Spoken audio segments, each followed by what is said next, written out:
I've seen things you people wouldn't believe. Just what do you think you're doing, Dave? Why, you stuck-up, half-witted, scruffy-looking nerf herder. This means something.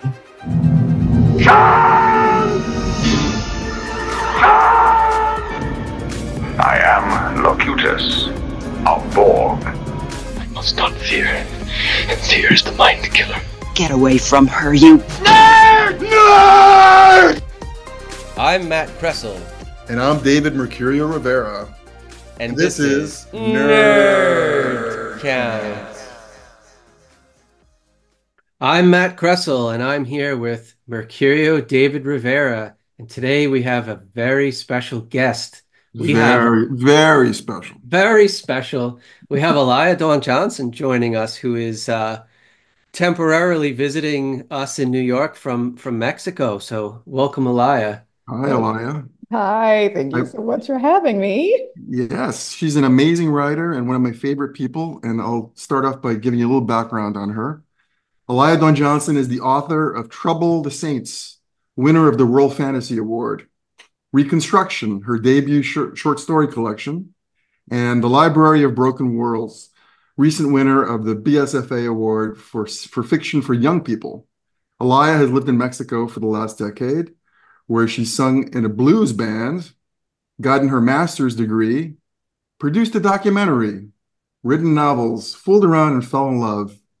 She and her filmmaker partner can normally be found on rural Oaxaca on a haunted mountaintop where they have half a house, 7 dogs, and a mare. Sounds very typical, doesn't it, Matt? Yeah, I mean, typical writer's story, mare. I mean, how many mares do you have, Dave? I got rid of just I got rid 3. of them. That's amazing. That's amazing, Alaya. Now you blog about this, don't you? You've written about your time in Mexico? Yeah, I have a Substack, which I call A Stranger Comes Home. And I have attempted to have a more regular posting schedule. This recent move to New York very much has gotten that a little off, but I plan to continue. I'm kind of doing personal essays and about kind of my life, and sometimes things that are more about writing and just things that occur to me basically. But yeah, I'm trying to focus on personal essays, which is a writing form I've never experimented with, so that's been interesting. Well, So we've known you. Oh, yeah, go we've ahead, known David. you for forever, Alaya. I mean, Yeah. when did we first meet? Was it 2007 or so, I think? I think it was, yeah, or 6. I think that Okay. might have been when I first joined Altered Because Fluid. I remember that we were looking to add more females to our group because there was too much testosterone in Altered Fluid at the time, and we and Paul Berger, a resident recruiter of the group, saw your story, Third Day Lights, in Hartwell Yes. Press, Yes. and Yes. she says she's from New York. Are you kidding me? Let's try to reach out to her. So we had Lauren McLaughlin, one of the other ladies of our group, reach out to you, and I didn't think you'd be interested. I said, she's in the year's best. Why would she want to join our group of writers? Why would I be interested? Otherwise known as I was so desperate. I could not believe that email was like the best thing that ever happened to me. And I think it was 2006 because it was like my AOL email. I think I got rid of that about a month later. I know that's embarrassing, although I still have mine. No. I do, but I use it for spam. Like whenever I buy something, I use my AOL address. But it's like you can still log into it. Sure, of course. Wow. My friend recently got laid off, and he's older, and the first thing the recruiter, the career coach said to him was like, you can't use Yahoo or AOL or anything. You have to use a Gmail. That you instantly date yourself the moment you do that. So Mhm. um so I remember a lot. I remember when you came to that first meeting, and like today I know you as this very extroverted, very bubbly, very just like you overflow with positivity whenever I see you, and it's like after I see you, I always feel energized. But I remember you came in and you were just so quiet. Like you were I guess were you nervous that day or I Oh, mean that's what so was funny. I don't honestly even remember. I mean, I was. I'm sure I was because yeah. the whole thing was you cannot imagine how desperate I was to have friends. Like you were my salvation. I just sat there going like, "Oh, please, please, please let them like me." Well, Yeah, I mean any member that we've ever had join the group has always been unanimous, but I think that one, your time in particular, we're like, how soon can we have Alaya join? Like I think we all knew pretty much right away. And then, since then we've done a lot of fun things together. One of the particular things I remember is you had a book release party for your novel Moonshine, and Oh yeah. it was a 1920s themed party, and you had dancers, I believe, Davenport's wife, Kristen Mangione, was dancing, and we all dressed up in like yeah, 1920s style speakeasy, yeah. We all had hats and ties and suits, and and there's that Um, classic photo that we took of us that I think it was either myself or Devin sepia toned it. Uh, like it's the just best photo ever. right. And we all have expressions like we're all kind of looking, you know, it's just, yes, like you could actually, David looks like he's getting held up or he's holding someone up. right, right. I was told I looked Oh, like a newspaper reporter for some reason, but Yeah. yeah, I was thinking definitely more on the other side of the law, honestly. ah, But the could be, Yeah, I could none be. of us definitely looked legit. We all look shady in that photo, which this shady. just makes it great. And my 1920s dress that I got someone to sew for me from a 1920s pattern. And she came Yeah, back to me and she said, "Listen, the pattern is calling for hooks and eyes. Do you want hooks and eyes? I mean, do you have something against zippers?" And I said, "No, it's just that the pattern's from the 20s and they didn't have zippers in the 20s. yeah. You can put a zipper on. I don't need like that level of historical reenactment." Wow, that was Now, such a memorable time, I got to tell you. Um, yeah, it was an epic party, and like you're one of the most prolific authors I know. Like Chris Dikeman says that you sneeze and out comes a novel. You know, I don't understand how I have this reputation with you guys. Like, like I don't. This so does not conform with my own impression of my output. Like I'm just sort of baffled by it. But go on. yeah. So, uh, in the bio, in the intro, David mentioned some of your novels and then your collection. So how many novels have you written? I mean, we've all written more novels than we published, right? But I mean, I've published eight. My was my Okay. eighth novel. That Yeah. the Library of Broken Worlds. Um, I technically wrote two middle grade choose your own adventure mhm. graphic novel hybrids, but I don't count those among the. Oh, I remember was it at Comic-Con? I think I have that on my bookshelf. That yeah, it was a like graphic novel for kids, right? Like a middle Uh-huh, grade. yeah, Yeah. yeah. Yeah. I once had a reading in a high school, and this was, I think, around when my second young adult novel came out, so which is called Love is the Drug, and it is, near future. Well, I mean, at the time, it was near future, and a pandemic is happening in Washington, Oh my D.C., gosh. and it's about a guy, the Completely main. implausible. No Yeah, one would completely. believe. I mean, it was so wild. Like 6 years later, guess what happened? This came out in 2014, Mhm. and I had a bunch of kind of adults, not that young adult, what they call in young adult world, like capital C content kind of stuff. The Yeah. uh the, the char main We're character familiar was with a that. yeah, yeah. The main character was kind of high school low key drug dealer who did chemistry in his own lab and stuff. And, it's just that it was that kind of book. And so I had, mostly older teens in my audience. And then this child, truly like an 11-year-old boy, sits in the front row with his mom. And I'm like, I'm confused. What is happening?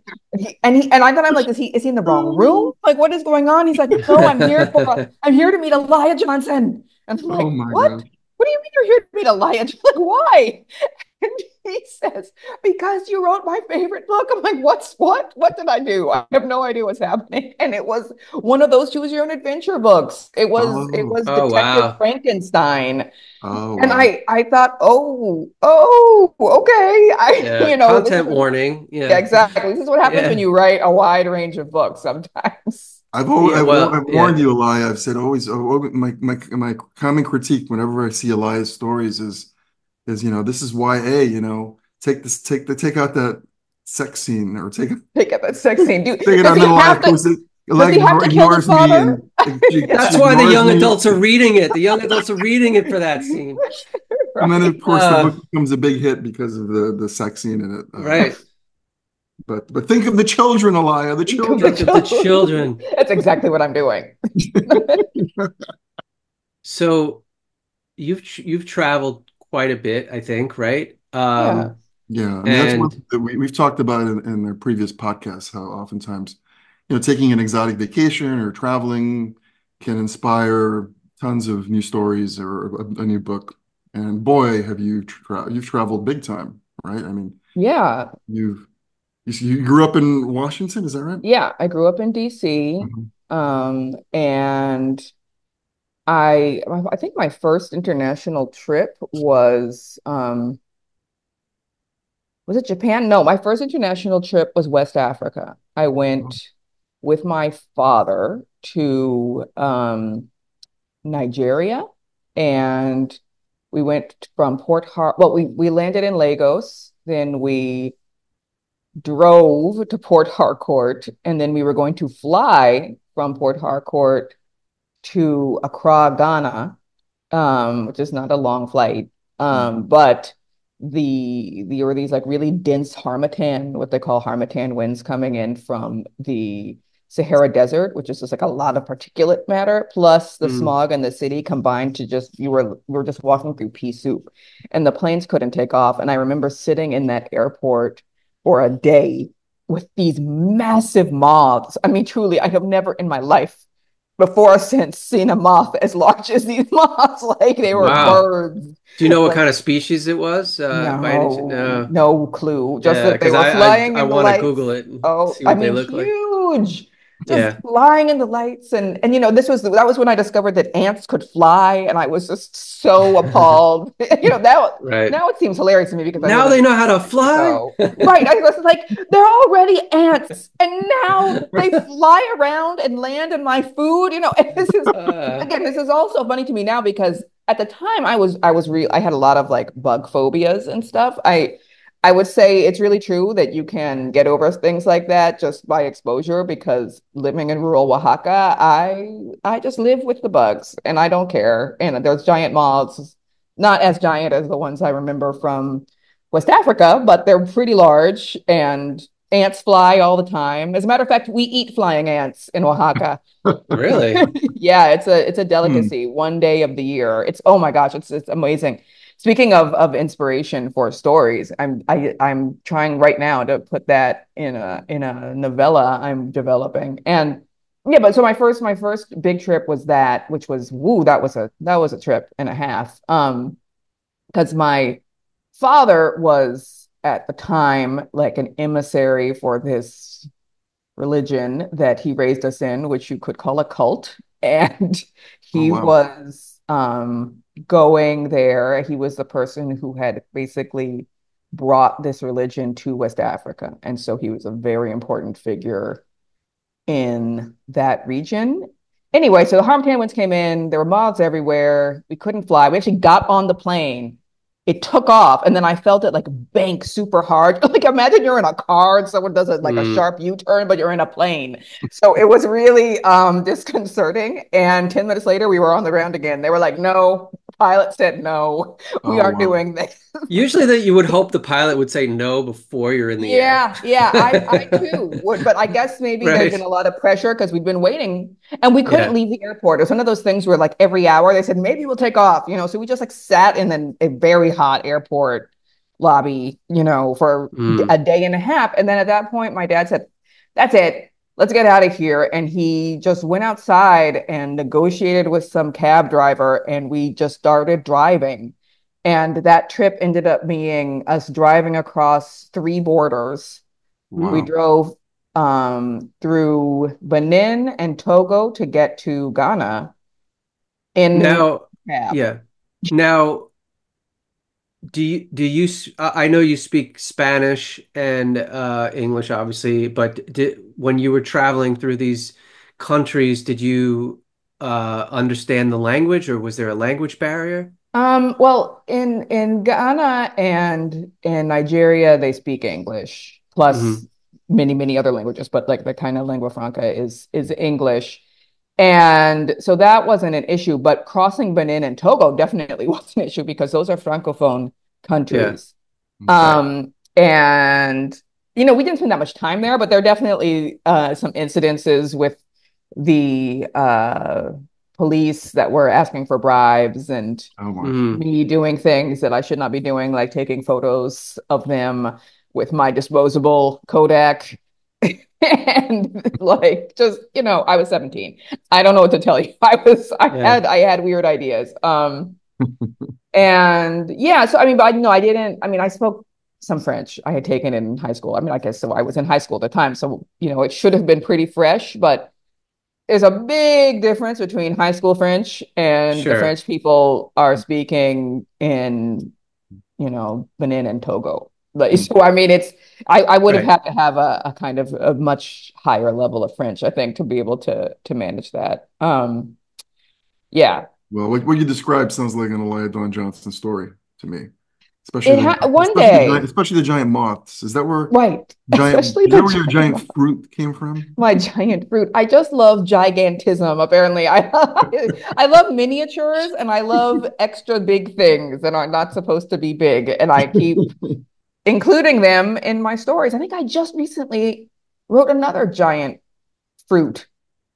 I'm not sure. I This sense sounds a familiar. theme. I You're sense a creating a Right. theme. subgenre. Yes. I have a Yes, subgenre of like food and then giant food. Yeah. there's I mean, going to be a ReaderCon panel, giant fruit in fiction. giant fruit. I mean, What, who what else? Who what else was does what giant was fruit? your giant fruit story? I should know it. It was actually like a prequel story to my first novel series. Hmm. So the Racing the Dark and good Lord, what is that other novel called? The Burning City. Racing Okay. the Dark and the Burning City, which is set in a fantasy world with kind of Polynesian inspired islands Hmm. Yeah, um I read and loved those. Yeah. and so the that short story called Far and Deep, which actually appeared in Interzone, was the story of the main characters of the novel's mother Mm. and her relationship with her own mother. And so like one of the kind of key images was that her mother had come home and rolled a giant pineapple up the steps. Mm. Oh, I think Alaya, you, me, and Paul Berger were all in the same issue of Inner Zone, if my memory is correct. I think that like we had all sold stories to them around the same time. I Was think it you're that issue? I believe it was that issue. Oh, Is that the wow. one? It's sort of like an orangish cover with a like a structure, sort of industrial-ish structure, like kind of in the sky. Does that ring a bell? I don't I think don't so. I remember think what mine number it was was. bluish, but I Okay, maybe think it I've wasn't the had same issue, I think but I've had yeah. two stories in Interzone, but now I can't. It is we are Yeah. talking more than a decade ago, and so things are Yeah. getting fuzzy. And So it yeah. you also traveled to Japan, right? You spent a lot of time. Yes, so that was like my second big trip, and that was when I studied abroad I mean, I actually went for 3 weeks in my senior year of high school, which was a fabulous trip. I don't know I don't know. It was just something about the people I was with, and because it's a high school trip, so you kind of do silly high school things like sneak out of the hotel and go to a bar, and then they ask you what you want to drink, and you say, I have no idea what drinks are, what alcohol is. And so I said, I want a sex on the beach. And everyone said, what? I was like, that's the only name of a cocktail I've ever heard of. So I'm in where were we? I think we were in Hiroshima. Like I'm in some weird Hiroshima bar asking for sex on the beach. And it's like some pink thing. I don't know. But then I went back because I actually ended up majoring in East Asian languages and cultures in college with a focus on Japan. So I was taking intensive Japanese, and then I went in my junior year, which was pretty transformative. Actually, my first story, I think, I'm not sure, because I'm not sure, I guess my first fantasy story, no. Yes, okay, my first fantasy story was published by Strange Horizons, and it was based on my experiences in Japan that year, because I ended up hitchhiking all around Japan, and I ended up in Okinawa, which is at like the very bottom of the archipelago, and it's has a really interesting history. It was not originally, it wasn't part of sort of the Japanese empire or the Japanese like people. They had a different culture there. The Ryukyu Islanders were there. I mean, they still are there, but they were basically taken over by the Japanese, and it was folded into Japan. And it has a really different vibe and history and kind of understanding. And of course, it was doubly so because obviously the US still maintains a base there. And so there's a sort of kind of layered colonization of the people there, and it produces, and they have different food and different culture, and it's just really interesting, especially if you go to a place like Tokyo, which is so fast paced and maybe kind of more culturally conservative, and Okinawa just is relaxed and maybe more open in a certain way. I would say as an American speaking Japanese, they were very surprised because they see lots of Americans, but they don't see lots of Americans who know the language. So well, that's impressive. I mean, you were able to learn Japanese. You were there long enough to learn the language?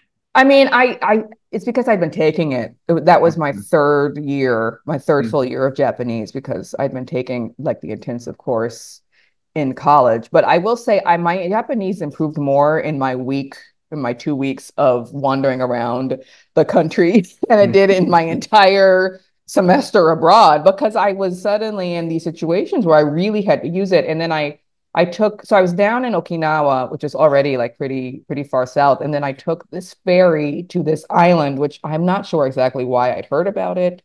This was, I don't even think I had a guidebook. I think I just kind of looked at the map and I asked, and I just kind of went to a travel agency, and I booked a ticket, and it was just this tiny island with one kind of local inn.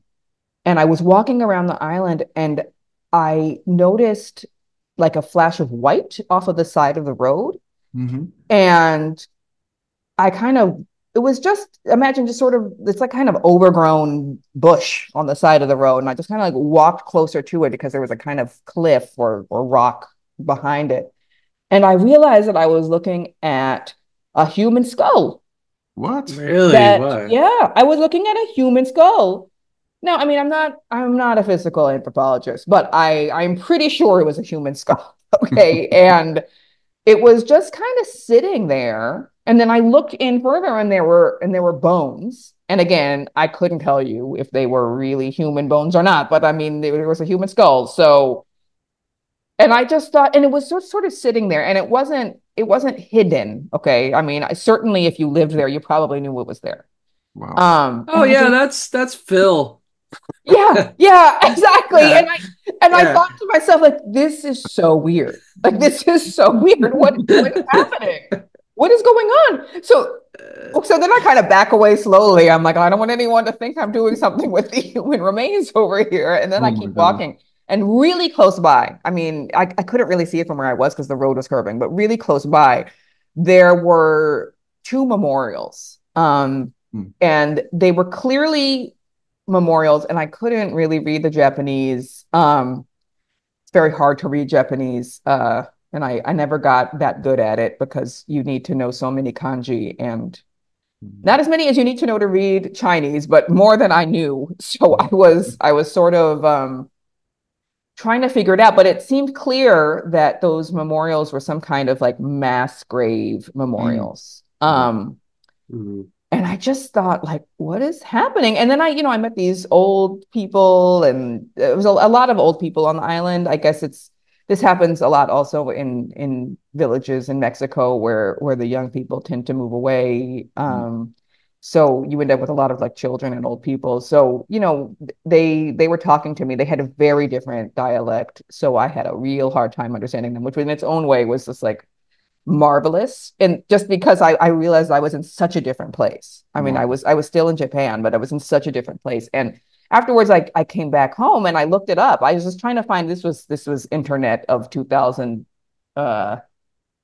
Good Lord. This is the internet of 2004. So you can imagine it was a bit complicated for me to find like detailed information. But I did find someone else who had stayed on that island and said that basically those memorials were for the people on that island who had killed themselves in advance of the US invasion of Oh, wow. Okinawa, because the US Navy was landing successively on like the smaller islands in anticipation of getting to Okinawa. And there was and again, this blog I read was the interpretation of another Westerner who had a conversation with someone from the island. So I mean, grain of salt, but it did sound pretty So reasonable that you it was certainly some kind of mass grave, and it was certainly related to World War II. and you think that the skeleton may have just, erosion may have revealed it Yeah, from, yeah. I yeah, think it I okay. think it might have just I So that, think yeah. basically that the skeleton was from that, but someone had kind of placed it in a nice way because it had fallen out of wherever it was before. And that So that was like the basis of the story I ended up writing. Yeah. that's amazing. So you eventually landed in New York, right? You moved to New York. How did you Yeah. end up coming to New York City?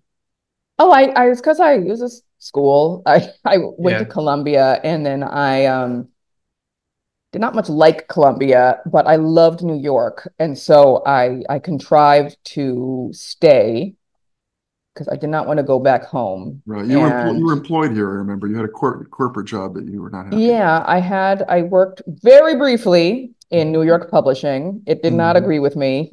Hmm. Nor did I agree with it. So we parted ways. There it turns out that a writer is not the same as an editor, and you can do one job very well and do the other job very badly.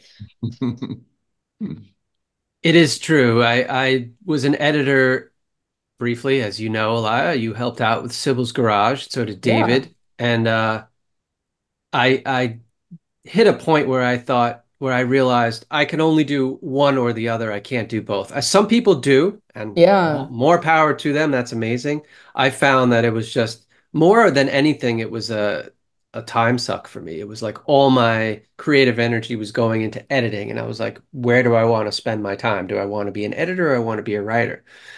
Was that what happened to you, or was something else? I mean, that definitely was a big part of it, that I just didn't have time. I didn't have Yeah. any energy. And I'm not one of those people, and I guess you say more power to them, who can organize my time well enough to be able to do those two things at the same time. And it does suck my creative energy out. And I just needed to devote my energy to my writing. I mean, that became clear to Yeah. me. And also just the pace of corporate publishing, I think, is even more extreme. There's just so much reading to do. Mhm. There's so many steps you have to take.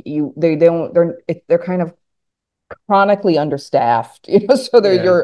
so the editors in particular are jack of all trades doing everything. And I mean, I've seen this from the other end as an author now for over a decade, and it's really hard. Some people complain, right? Like, oh, well, my editor, I sent a novel in and I haven't heard back for ages. And I'm like, I mean, I know that that's so frustrating, but knowing what editors do and how You've seen it much from the way inside. too much work they have. I mean, I Yeah. know how it happens. And Mm.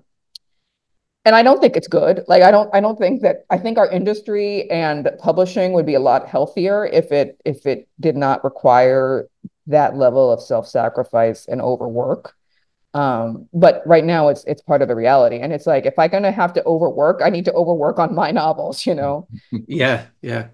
Well, And then I was yeah, gonna, go I was ahead. gonna say during your years in New York is when we had the pleasure of interacting with you in person and Altered Fluid, and I have such great memories of a couple of just interesting moments. Is I remember you used to have an annual New Year's Day get together. Yes.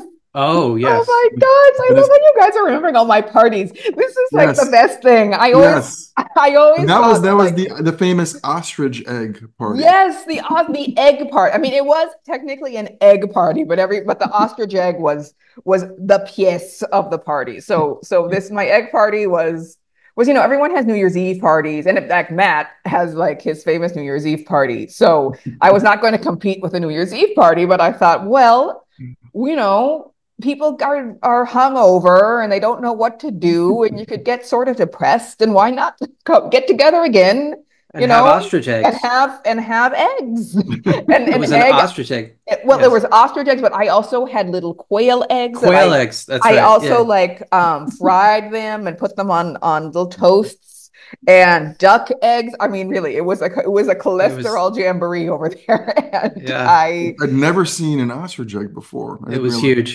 that. it's huge. Oh, and well, okay, there was the ostrich egg, right? The ostrich egg is the monster. And then I mean, you guys also saw the dinosaur egg, which is the emu egg, right? The green one. Yes. So this is such a funny story because I went and I with my friend Amanda, and because she was in town visiting, and so we're gonna have the egg party. So we go down, I think the day before or 2 days before, we go down to like the Tribeca Whole Foods, which was the only one I called around. It's like, which of you has my giant egg for me? And so we went Wait, down. Whole Foods stocks emu eggs and Yeah, they do. Well, they did then. I mean, now we're talking, wow. I need to look many years deeper and ago. yeah. So I mean, I haven't gone to Whole Foods since I came back. So maybe they still do. But so we went down and we see the emu egg. I mean, there's like two. Okay, they're just bright, like dark green dinosaur eggs. I mean, nothing will make you realize that birds really are just small dinosaurs than what seeing an emu egg. I mean, it's like Yeah. there's no difference. It's a dinosaur egg. And so we pick it up, and I'm like carrying it like this little baby. We kind of make a little nest in a yogurt cup or something, and it's like the sucker was at the time, it was I think $25 or something, right? And then we take it back on the subway, and I mean, we're just carrying it like, oh my God, take the egg. No, don't let it break. Take the egg, and then we get back. Okay. And now we're in the house. Okay. We have this egg. And I think, It was Scott Westerfeld's apartment. I think you threw it. yes, that was that year. We were staying in Scott Wester's apartment, just weird, just because they have an extra apartment. They were in because they kind of split their time between Sydney, Australia, and New York. So they let me stay in their apartment for that winter. And it's okay. So we had this egg, and we're preparing everything, and then it gets time. People are over, and I'm like, okay, now we're going to have like the ritual breaking of the egg, and I take it and I like try to crack it, and it's like a rock. Okay, I mean, we were holding this thing on the subway like it was in danger of breaking at any second. I mean, it was a rock. And finally, well, what are we supposed to do? But I don't want to crack it too hard because if you like crack an egg too hard, and then it like spills everywhere, and we've wasted the egg, right? So I'm like, what am I going to do? So then I try kind of like tapping it with a pencil, no, with a screwdriver. I mean, it was the screwdriver. But I mean, it was seriously like chiseling away at this rock. I mean, like the emu baby must spend like a day Oh my. like hacking its way out of that monster rock. So, turns out that emu eggs you don't need to be that careful with. Like at this point, if I needed to open it again, I would use a drill. Yeah. It was. I don't remember anything peculiar about the taste. It tasted like good eggs. I don't know. Yes. Yeah. So this is what I love when I realized it because I think we kind of just scrambled it or something, or maybe we made like a frittata, something like that. But because it was so much, I mean, that one egg was the equivalent of more than a dozen. But what I realized is that it's naturally like the taste is an egg taste, but the texture is like it's a natural souffle. Like you don't Mhm. have to you barely have to do anything to it. So if you want to make like a really light egg dish or a souffle or like flourless cakes or anything, man, that is the best egg. It was amazing. It's some kind of I don't know what it has. I like the emulsifiers. Yeah, there's some technical chemistry stuff happening in there. I don't know, but it is like the fluffiest egg texture of all time.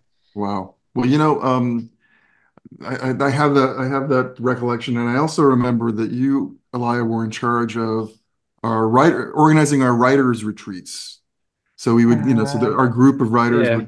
would go out, and we haven't done it since you left New York City, by the way, Which I don't understand. How have you because guys? you were the organizer, the Because I You was were the the director. only one. organizer. I I was the mean, only one. Yes. COVID messed everything up too, but But yeah, we had some classic writers' you had retreats. some classic ones. I Oh. remember the Gettysburg one, the supposed haunted house or houses, and like we were getting the keys. It was like an Airbnb, and they were giving us the keys.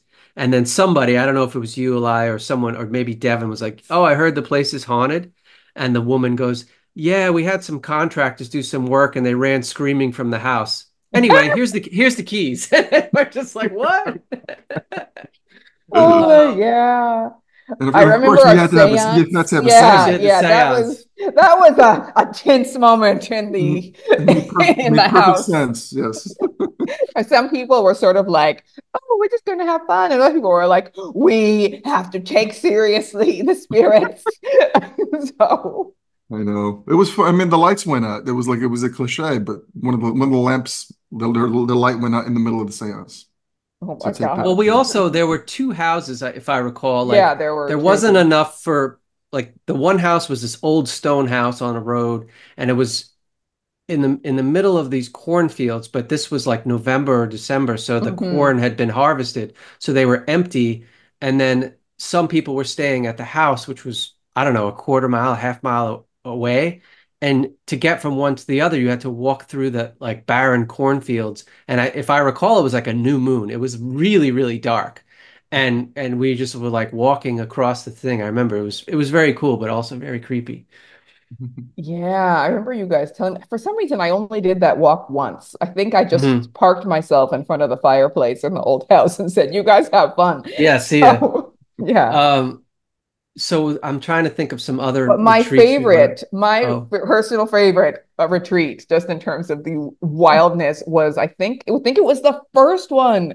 Do you remember the first one in that crazy snowstorm? oh, can I With tell it? Can the I tell the with snowstorm story? okay, you All can right, tell the I'll try to snowstorm keep it story. short because I know it's about Alaya. But so you Alaya, you were coming from somewhere. I don't remember where, but you had just gotten off a flight, and you're like, oh, I'm gonna rent a car. And I'm like, I'm looking at the weather. I'm like, there's supposed to be a snowstorm up there. It's like they're predicting like 6 to 10 inches. But and I'm like, Elia, should we really go? You're like, oh, it's fine, it's fine.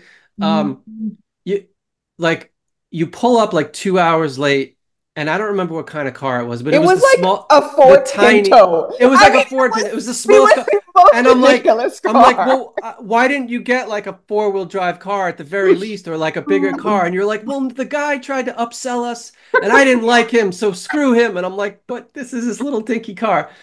So like, It was we're on the the car road. they keep on the lot to force you to upgrade. And I was like, Right, I right. I'm like, refuse. okay. So we get in. I think it's you, me, and Tempest and Kate Tempest Bradford, and your friend. I forget her. I'm blanking on her name. She was a writer and an editor. And we're driving in the car, and Oh, it Andrea, starts. right. Andrea was Andrea, there. yeah, yeah, Okay. and it starts to snow, and like we're driving between like two big trucks, and the snow is blowing around the car, and you're like, you're like, I haven't slept in like 30 hours, and I'm like, what? Wait, what? And I'm like, so somehow we end up like stopping at a supermarket, and this car is already small enough, so we stock up the car on groceries. Oh, and by the way, I'm like, well, what if there's snow on the ground? And then Alaya, you're like, well, we'll just go to a gas station and rent chains for the tires. I'm like, what? What is this, Rocky Four? Like, do you just go to go to the?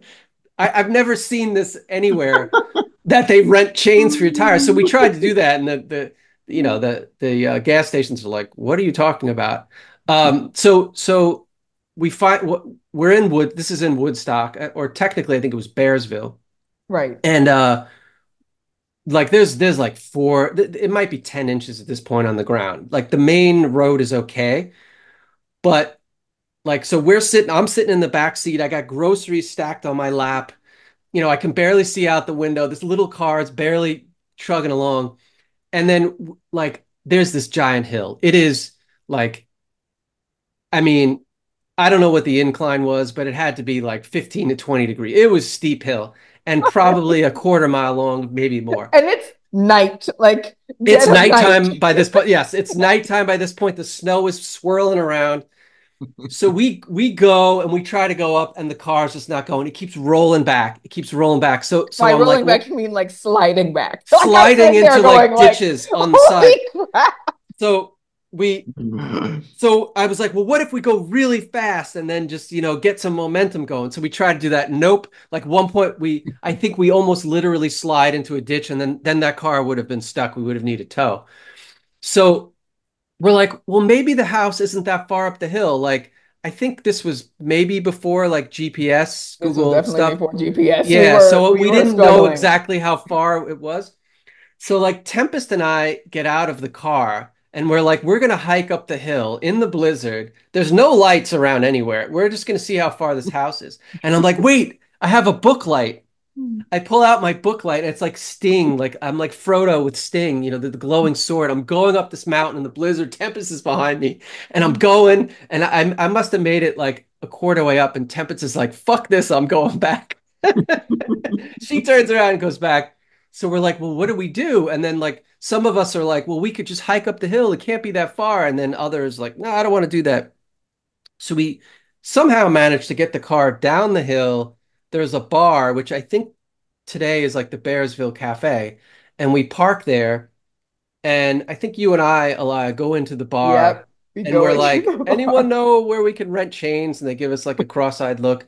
And then we're like, well, could we call a cab? Maybe that. And then, so this really drunk guy leans back, and he's like, here, I got the number in my phone. And then he gives us a number.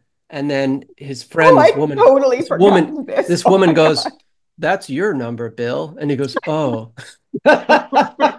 So we're like, what the hell? So we're like, oh God, what do we do? Like we didn't, so we go back out, and we go outside into the parking lot. There's this guy who just pulls up. He's got this giant pickup truck, like one of those, I don't know what, it was like a whatever it was, a Chevy, big pickup truck.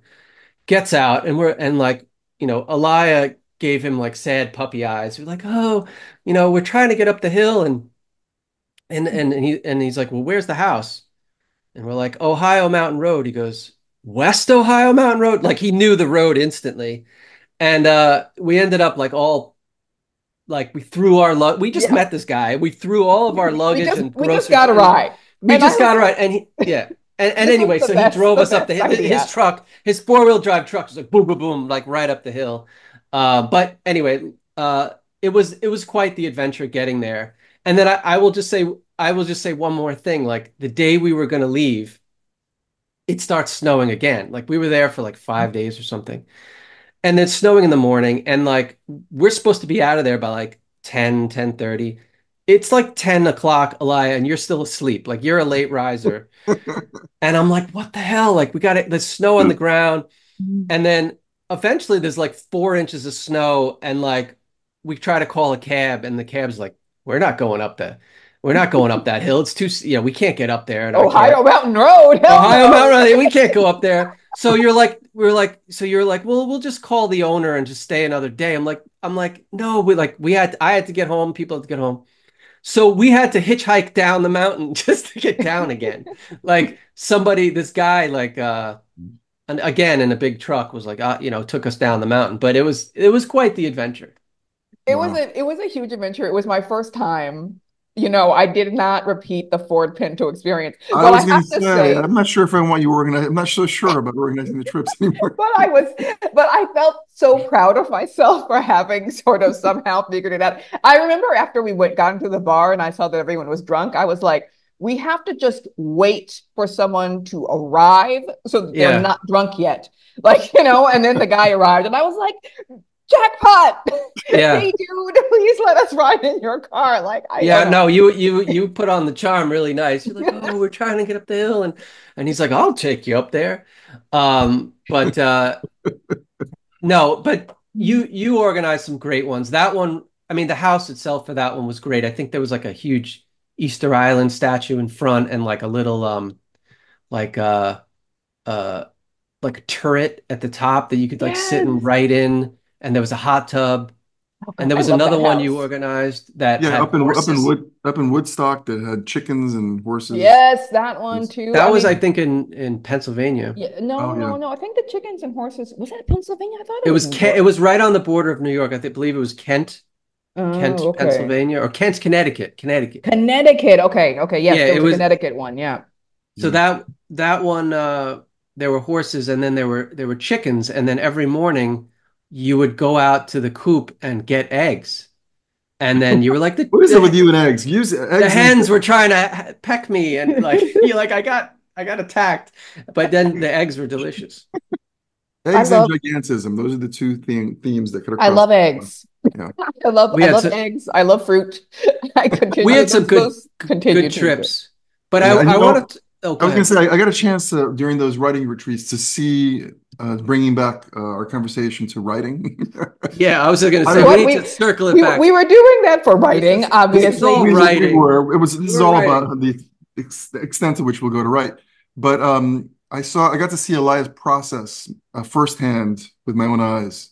And there were two things that struck me. One is that you tend to write things longhand in a book first before you type, number one. And number two is the fugue state, where you go into a trance and boom, out pops the book. Why don't you tell us about that? Wow. Okay. So the longhand thing, I don't draft like the whole, like all my prose longhand, but what I do is I do all my like thinking of the story. And I do, if I'm really stuck on what to write, I will start to like actually try to write the prose longhand. I find that doesn't work that well for me because I grew up on word processors and I'm so used to typing one thing and then erasing it and then typing another thing and erasing it. And if you try to do that longhand, you end up with like a giant pile of crossouts. What is in that book that you're writing?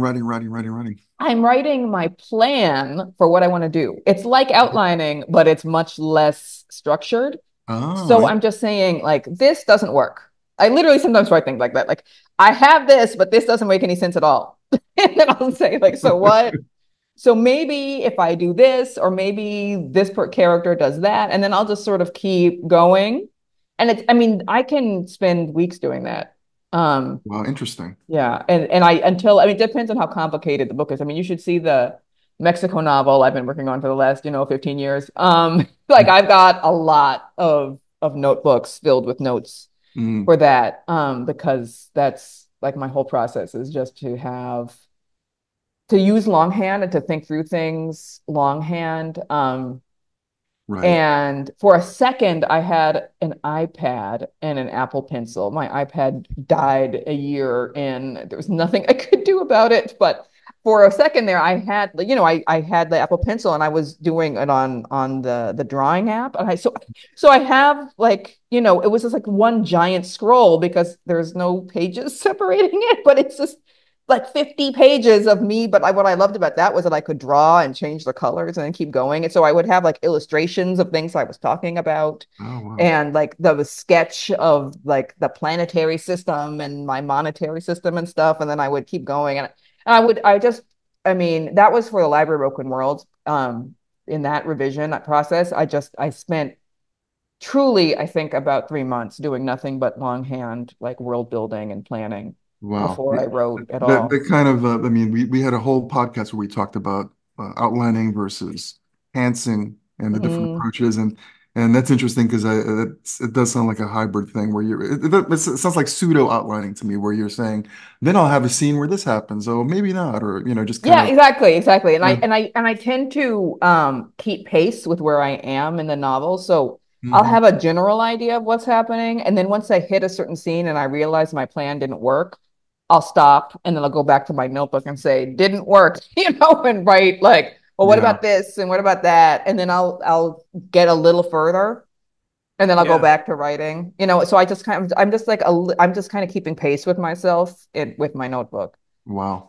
Well, we also had a podcast on procrastination recently, and Oh. you're one of my favorite procrastinators because whenever Alaya procrastinates, he's like, I can't write this book. I'm going to write a short story instead, or I'm going to write another book, a whole other book first because I'm procrastinating and writing this first book. I mean, you're the most productive procrastinator. Again, we're this I think this is like from my youth or something. I mean, I at this point I procrastinate by reading a lot of novels, but yeah, I mean I did do that, especially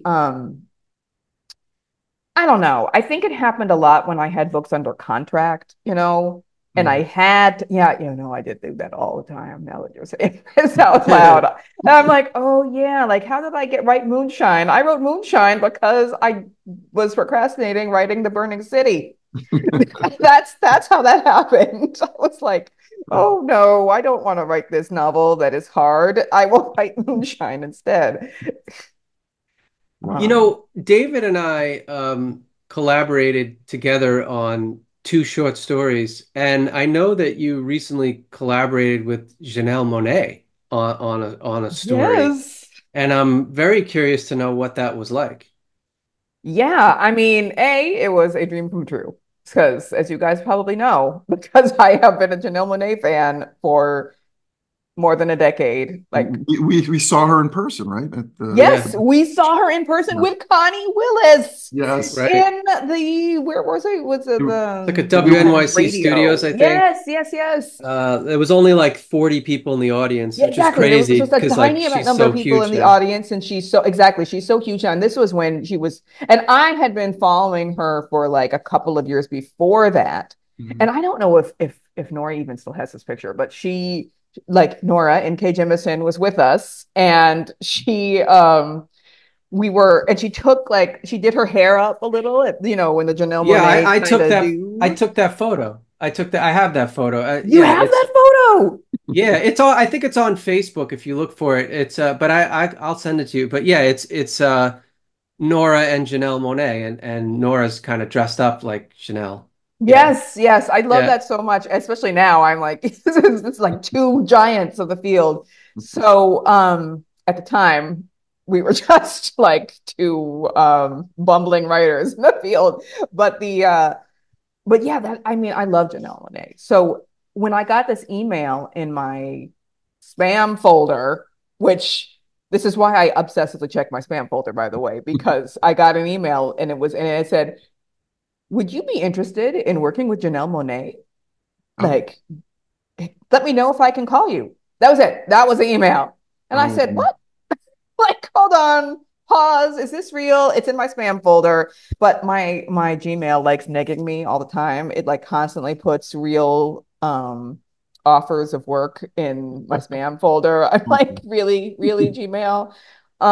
So it was real, and I was lucky enough to be kind of tapped for this anthology kind of shared world short story collection based on her Dirty Computer album, which had Mhm. a kind of accompanying film, like kind of a series of linked music videos with interstitial bits that was like very science fictional, and this about this dystopian future where people's memories can be downloaded and erased.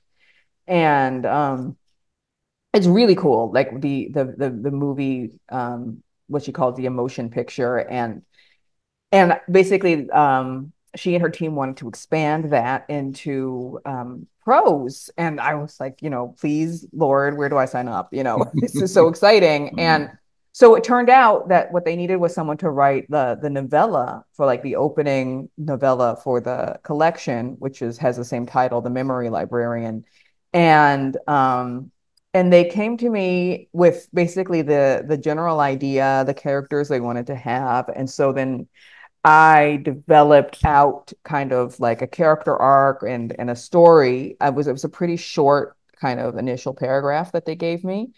And then I developed that out. And then she kind of came back with her own ideas. And then we sort of kind of figured out exactly kind of how it was going to look. And then I did the initial draft, and then like she came in and we sort of had that conversation there. And so it was really cool for me because I feel like her way of thinking through stories and world building is very much through aesthetics.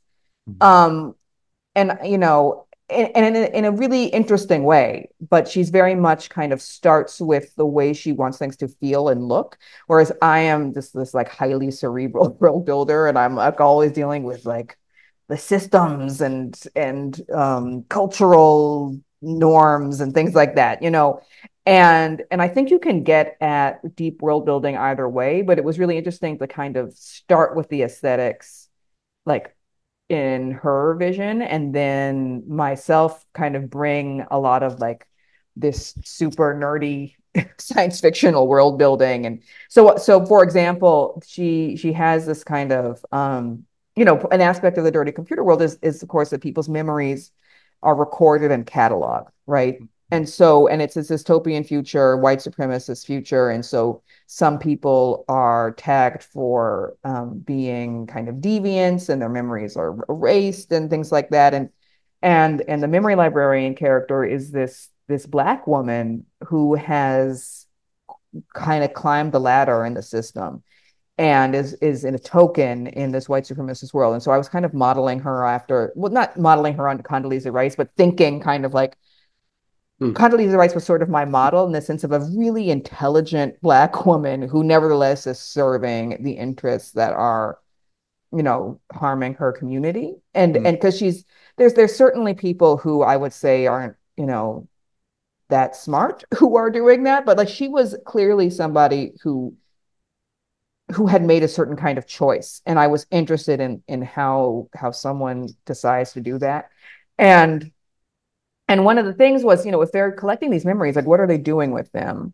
Like, how do they convince people to give their memories constantly? And so I said, well, wouldn't it make sense in this case for them to have a kind of monetary system connected to memories so that people just kind of always, if they want a couple extra bucks, like on a Friday night to have drinks with your buddies, you go to like a memory booth and you let you give some of your memories off to the surveillance system, and then they give you some credits, and so in this way, like everyone in the system is like constantly incentivized to submit themselves for memory monitoring, even though there isn't some kind of chip in their brain, right? Like, but so I wanted the system itself to kind of make people automatically think, oh well, I'll just let people look inside my brain today. It So reminds me a lot of like how today with our cell phones we give up privacy for convenience, right? exactly. And that's exactly the kind of vibe I was going for. And I liked that as a dystopia, instead of it just being a kind of simpler, like, well, it's implanted in our brains. But I was able to develop that idea because, like, aesthetically and in the emotion picture, it was really clear that the brain, like the technology that enables them to read people's memories is something that's like physically put on top of someone's head. Um, So it's like a helmet, it's not something that can be secretly inserted. So people have to choose to do it. And that to me just totally changes the world building in really fascinating ways. Wow. That is That's fascinating. And you also have Alaya, your short story collection, Reconstruction, with some of my favorite stories in it. Oh. So that's very exciting. I would recommend to readers, if you have not read listeners, if you've not read Alaya Dawn Johnson, for God's sakes, pick up at least her short story collection, Reconstruction, and dive into some of those amazing stories with giant fruit. And are there cum cookies in that collection? Yes, there's a cum cookie in that collection. Oh, I like weird food, guys. Really weird. Um, and is your vampire story in there, the one about the Hawaii? Yes, yeah, I love a that Guide story. to the Fruits of Hawaii. Probably my most well-known short Yes, story. Nebula award-winning Nebula short story. award-winning story. Yes, Yeah. that's an amazing. That's in there, as well as what you referred to, the cum cookie story, which is a different kind of vampire story. So I have two very different vampire stories in there. What do we yeah, have And there? you can't see this at home, but I have it right here. Oh, oh, Matt is it's not holding up the focusing. cover. Yep. Yeah, it's not focusing. But yeah, no, I mean, we've had the pleasure of seeing some of these stories um in their early forms. And to be honest, like most of your stuff when it comes through the group usually doesn't need that much. It's like your first drafts are like, you know, Right. pretty clean.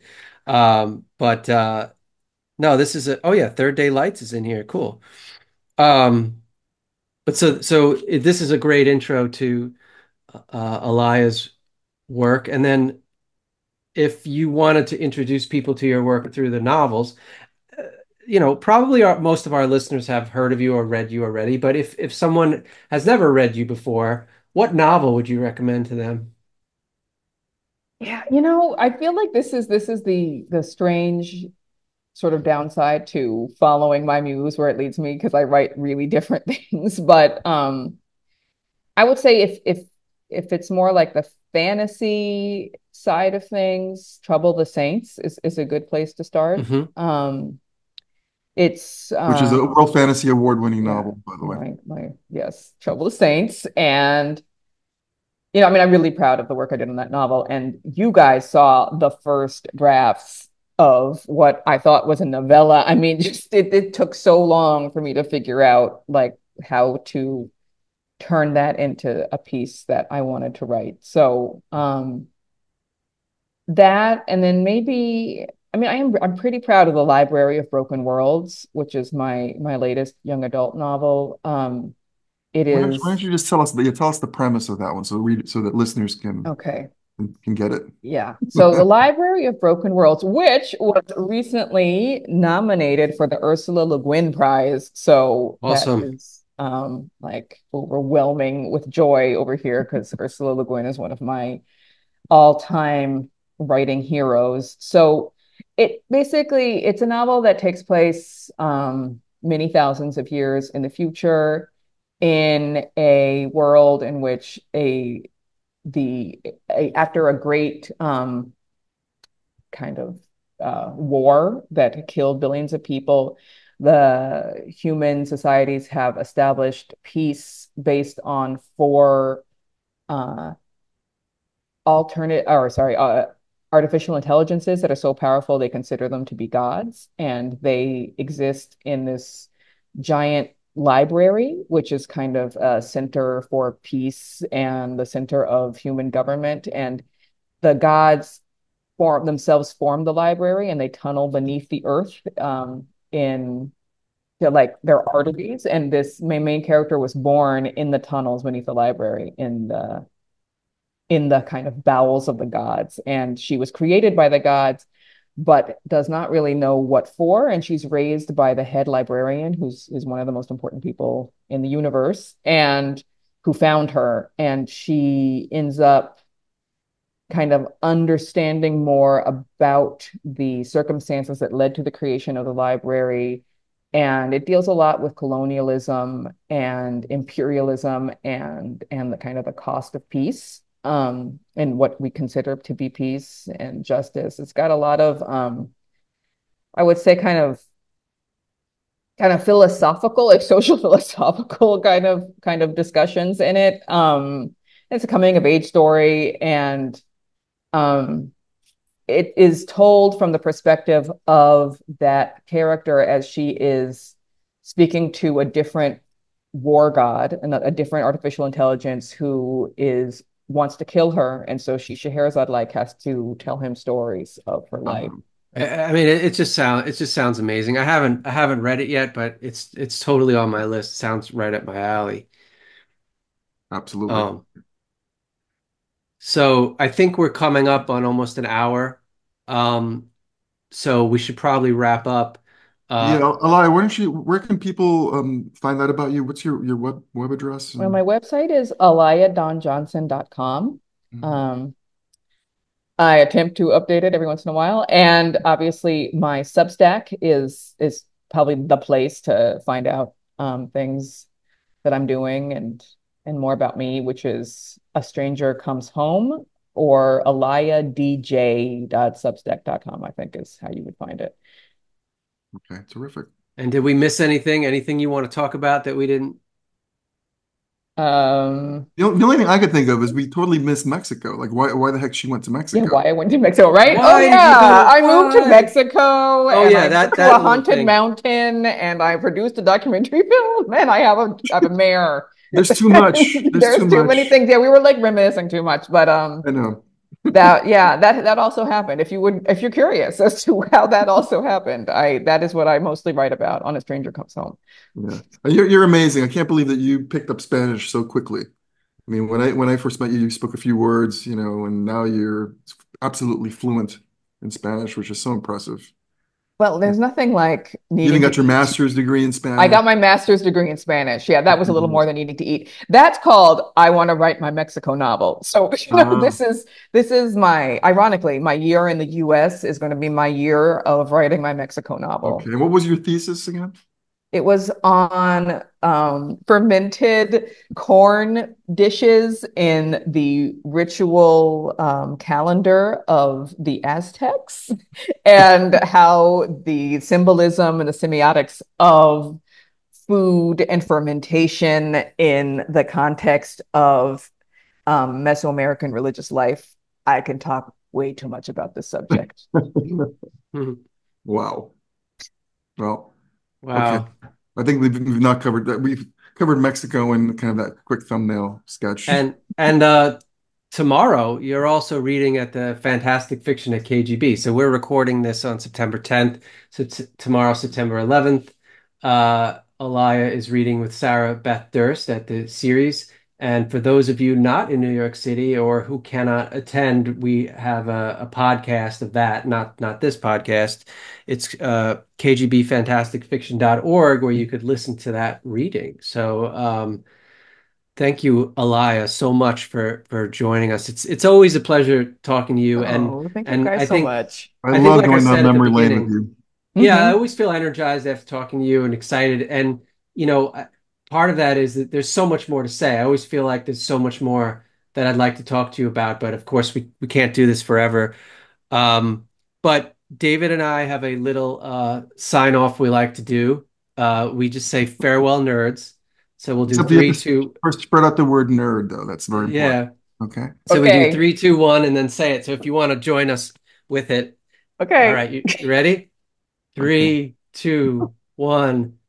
Farewell, Farewell, Farewell, nerds. nerds. All right. Okay. All right, That was great. pretty good. Thanks, Elia. All Thank you, Thank right. you Alaya. so much. See you in the next Are you going to episode. group tonight? Yes, yes, I Okay, am. good. Good. See you later. All right. We'll All see right. you tonight. All right. You've been listening to the Nerd Count Podcast. That's our show. But if you want more shows, check us out at nerdcountpodcast.com or your favorite podcasting site. See you next time. Get those nerds!